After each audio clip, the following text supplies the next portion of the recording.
welcome to the Movie Throne. I'm your host, the one and only King Kansas, here to bring you another amazing, I guess, hidden gem movie recommendation, in my opinion. This movie that I'm going to be talking about, I guess you can see it on screen right now. It is A Perfect Storm, and boy, was it a perfect storm indeed.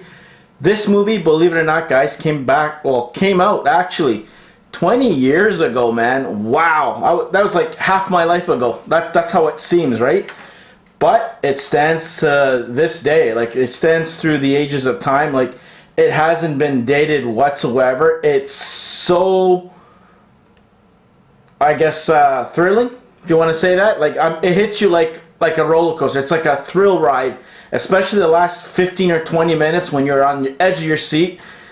Based on a true story that happened in 1991 where 5 fishermen lost their lives because, they risked their lives, just so they can go for one big, I guess, haul to get the biggest load of fish so then they can be set off in their ways and not keep on going back out, risking their lives. So all you guys who eat fish, tuna, and all that shit, watch this movie and you're going to appreciate what these people and how much they risk their lives every day just to bring fish to your table or to the sea markets and shit like that.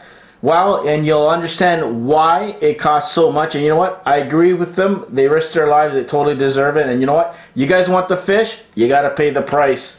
Not stick to your land animals like the king does, But, oh my God, it's heartbreaking. But anyways, like always, right here on the Movie Throne, I do a non-spoiler, then I get into some spoilers to give you guys a little bit of the details or reasons why I think this is a hidden gem and why you have to watch it, because I totally recommend it. Anyways, so the first off, it came out in June 30th of 2000, like I said, 20 years ago. Listen to this cast. If this cast doesn't sell you, then I don't know what will. George Clooney, Mark Wahlberg, John C. Reilly, Diane Lane, I forgot she was in this one. Oh my gosh, she plays Mark Wahlberg's girlfriend. Holy crap. That lady does not age at all. She looks as beautiful as she did when she was in her 20s. I'm thinking she was in her mid-30s in this one, but whatever. She looked like she was 20 years old, and she still looks good now. If you don't know who Diane Lane, that's Martha in Henry Cavill's Superman. Shame on you. William Fichtner, Prison Break. John Hawkes, Alan Payne, May Elizabeth Mastrantonio. I can't even pronounce it. It's an Italian name. You'll know when you see this actress. She's the other captain there who kind of likes George Clooney's character and kind of, concerned about him. You have Karen Allen, Cherry Jones, Bob Gunton. You've seen that prick everywhere. Trust me, he's the guy who owns the ship that they take out. Who else is there? There's Christopher McDonald, Michael Ironside, Rusty Schwimmer, Janet Wright, Dash Mihok, I can't even pronounce it, Josh Hopkins. It is directed by the great Wolfgang Petersen. It's around 2 hours and 5 minutes long, guys. It doesn't feel like it because, like I said, it's such a roller coaster ride of emotions and stuff like that. It's well written, well directed. All the actors showed up, so I know it's just a whole bunch of people on a boat, but they made it that damn interesting.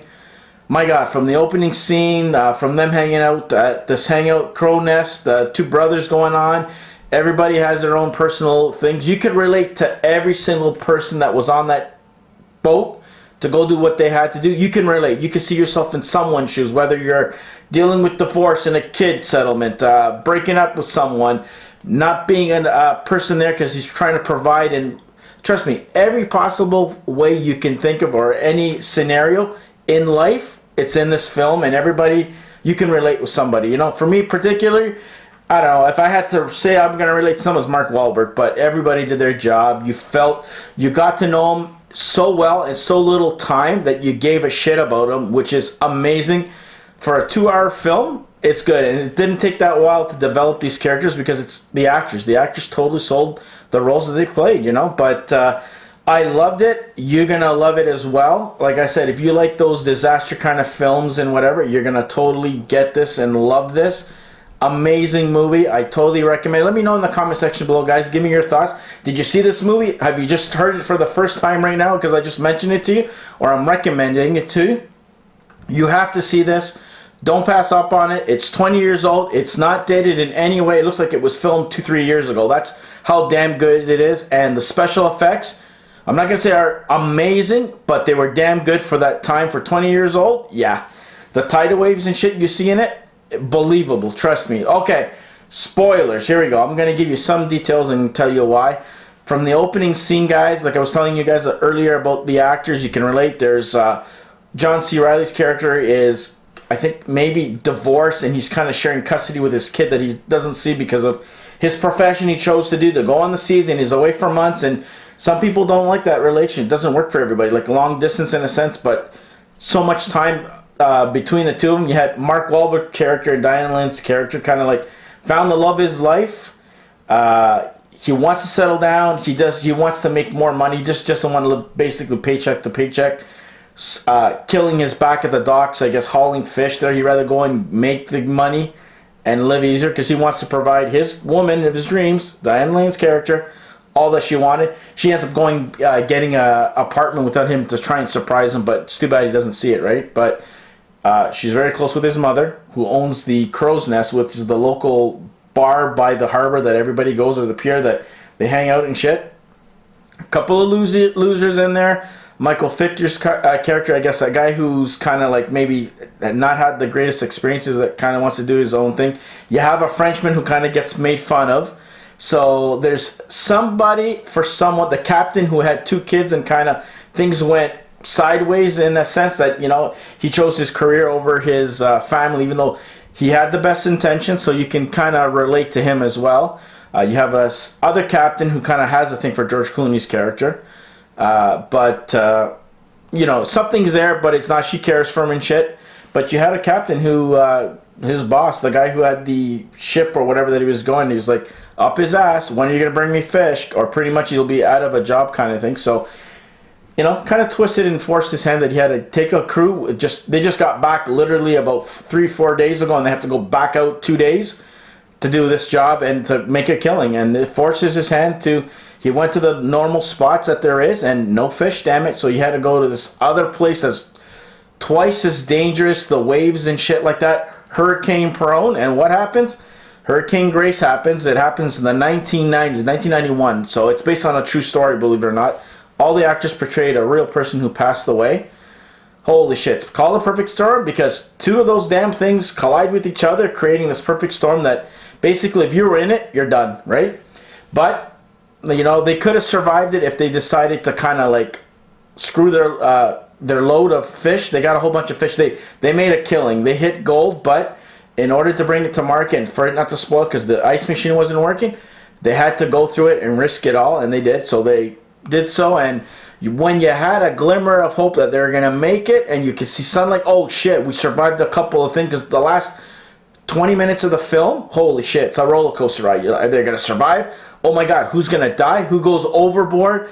There's even a side plot in this, believe it or not. There's like the Coast Guard trying to rescue this guy, this rich loser with 2 women on there going through, because he's Mr. Know-It-All. So you can kind of see them suffering and trying to surviving, and it kind of goes back and forth the last 20 minutes, which is pretty cool.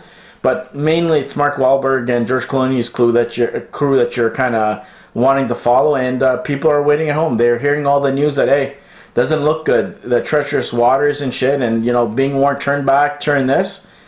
And just when you thought the sun was coming out, they think the storm was going to let them out, and they basically gave it all, going down, and this big-ass tidal wave comes down, guys, and takes them all out. And holy shit, like, when I first seen it, I'm like, okay, it's based on a true story. Someone has to survive. Even Mark Wahlberg's character manages to get out of the ship from it sinking in the last hurrah, but obviously the ocean swallowed them up with the big major waves like it. No way. Like, if you've seen the waves in this damn thing, you're like, you're wondering, how the hell did they survive the first couple of times? But lots of elements of shock, surprise, anxiety, oh my god, and hope. And then, of course, at the end, it closes the movie off with them having a memorial service for them with their pictures and shit, and it's pretty tough. It was pretty sad, you know. I got a little teary-eyed there, but not enough to bring me to tears like a few of some of the other movies I've watched or recommended here on the Movie Throne. But that's my overall thoughts. Totally loved it.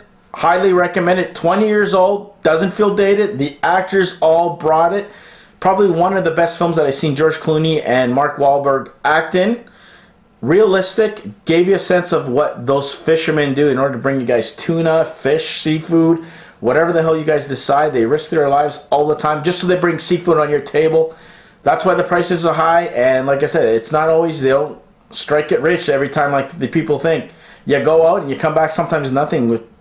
You spend so much money and you get nothing out of it. So there you go. Those are my thoughts on Perfect Storm, starring George Clooney and Mark Wahlberg, and a whole bunch of other amazing actors, and Diane Lane too. Hope you guys enjoyed it. Check it out. Get back in the comment sections below. Let the king know what you guys thought of this movie. Do you agree with me? Do you like it? Did you hate it? Is it one of your favorite Mark Wahlberg films that he's in? Does it make your top 25? Do you think it's even a hidden gem like I said it is? Because to me personally, it is. It makes my probably top 50, 100 films of all time easily. Even if it's 20 years old, you guys will totally love it. So there you go, guys. Check out my other reviews and recommendations here. Podcast that drops every Wednesday. It's going to be an amazing guest this week. First time ever guest. So you guys, I'm going to leave it at that. I'll give you a little more clues come Tuesday or Wednesday. So anyways, like, share, subscribe to the Movie Throne. Check out my other videos. Stay off the King's Throne. And I will definitely see you guys later this week with another recommendation. And don't forget my podcast every Wednesday. Remember, hashtag it's not for kids. Have fun. Be good. Go watch a movie. Stay out of trouble. I'll see you soon. Take it easy.